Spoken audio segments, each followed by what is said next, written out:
When I first started finding my locations up north, I really was so excited to be by two waterfalls because they were in contrast to each other. So I was able to observe the differences and the different times of year, the lighting, the water table changes, and how this all affected my response and my use of materials. But as the years went by, let's say, I'm not sure how long, 15 maybe, I realized there was a whole world going on around me, but I was only in these two spots. And I loved this little niche I had carved out for myself, but I noticed that the light changing, and I knew that lake was doing really dramatic dances of light. That light was affecting my waterfall, but I never actually ever saw it or experienced it firsthand.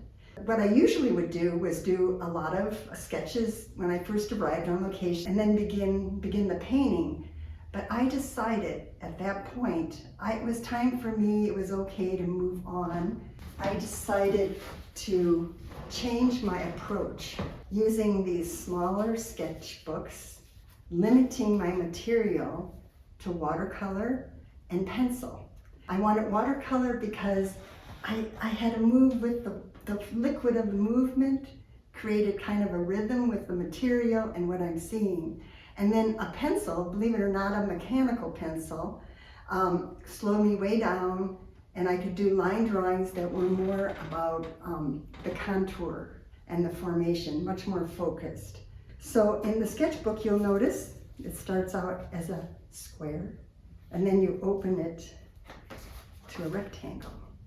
So this really influenced the way I was organizing the chaos in front of me. I even have the wrong kind of paper for watercolor. I didn't want anything to do with technique.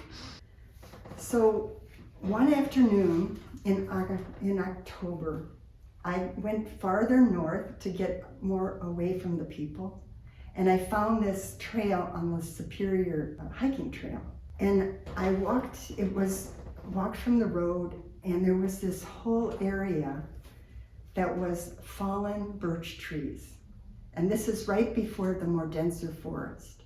It was kind of, I don't know if the word is magical, but they lost the identity that they had fallen and they're kind of deteriorating.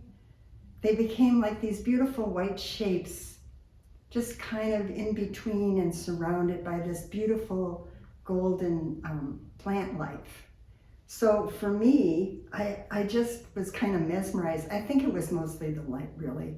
The light was so luminous, and I had a stool that day, and I wanted to be near it.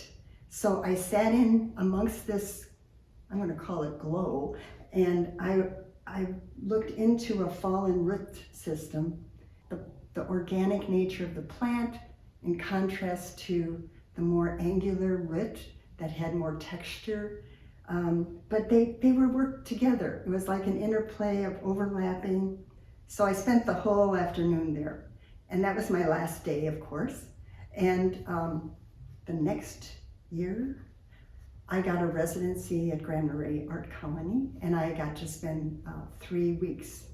So I lived with this experience all through the next winter and spring, and I was able to go back in October. And of course, it's never the same.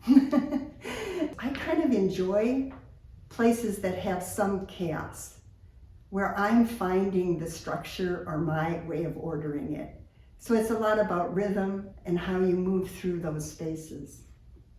In that residency, the last week of it, I drove to another waterfall, which again was started a year ago and always wanted to go back to. In that time period, the first movement was sketchbook, of course, but then I did a lot of very quick gesture drawings. And I love gesture drawings because they're full of energy. I really love the idea of allowing the material to let it do what it wants to do. And that was a sketchbook, me allowing the watercolor to run anywhere. Here I wanted the falling of the dust from the charcoal. This became part of my process, undoing layers of what I'm seeing and what I'm feeling.